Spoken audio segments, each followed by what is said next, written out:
In 1250 AD, Sir Reginald answers the door. There is a package.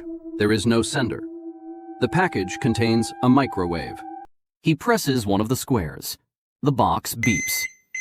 Sir Reginald has the box thrown into the moat. His chaplain retrieves the box from the moat.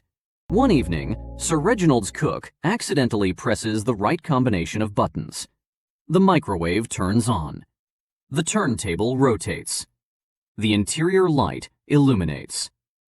Sir Reginald watches a bowl of pottage rotating slowly behind glass, heated by invisible fire, in complete silence.